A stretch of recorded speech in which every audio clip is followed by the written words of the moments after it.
లెక్క పెట్టుకొని నేను మీ రాళ్లకు భయపడతానా అని చెప్పాను. నిన్న జరిగింది. నేను అడుగుతున్నా, ఇంతమంది పోలీసులున్నారు. ఏదైతే జగన్మోహన్ రెడ్డి గారు వచ్చారు, రోడ్డు మీద తిరుగుతా ఉంటే కరెంట్ ఆఫ్ అయిందంట. ఓకే, ఎవరు ఫెయిల్యూర్? నా గవర్నమెంట్. ఇప్పుడు ఎవరి గవర్నమెంట్? ఎవరిది బాధ్యత? ఎవరిది బాధ్యత? ముఖ్యమంత్రి పైన రాళ్లేస్తే నీకు సిగ్గు లేదా? ముఖ్యమంత్రిని అడుగుతున్నా నేను. నువ్వే కదా ముఖ్యమంత్రి, నేను కాదు కదా. ఒకప్పుడు కోడి కత్తి డ్రామా చేశావు. గొడ్డల వేడితో బాబాయిని చంపి ఆ నేరాన్ని నా మీద మోపేదానికి ప్రయత్నం చేశావు.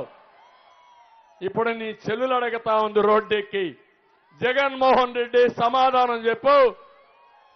బాబాయిని చంపిన వాడికి ఎంపీ ఇచ్చావు, నిన్ను నీ పార్టీకి ఓటేయడానికి లేదు.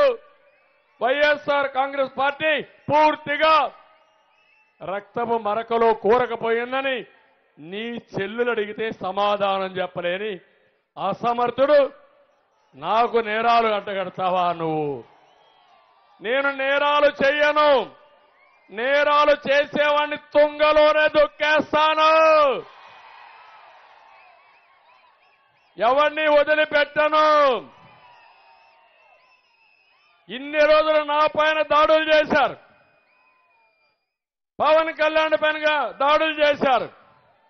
ఇదే విశాఖపట్నంలో పవన్ కళ్యాణ్ గారు ఎయిర్పోర్ట్ లో దిగితే నేరుగా ఆయన పోనీయకుండా చేస్తే, కారులో నిలబడుకోనీయకుండా చేస్తే, కారులో కూర్చునబెట్టి హోటల్కి వెళితే హోటల్ నుంచి 24 గంటల్లో ఇమ్మీడియట్ గా మీరు వదిలిపెట్టి విశాఖపట్నం వదిలిపెట్టి పోవాలని ఈ పోలీసులు హుకుం జారీ చేస్తారు.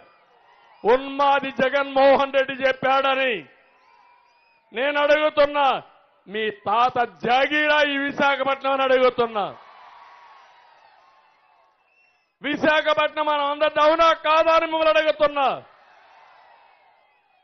అలాంటిది నెక్స్ట్ డే విజయవాడకు వస్తే నేను పోయి చెప్పాను, పవన్ కళ్యాణ్ గారు భయపడద్దండి, మనం అందరం అండగా ఉందాం, పోరాడదాం, తాడో పేడో తేల్చుకుందాం.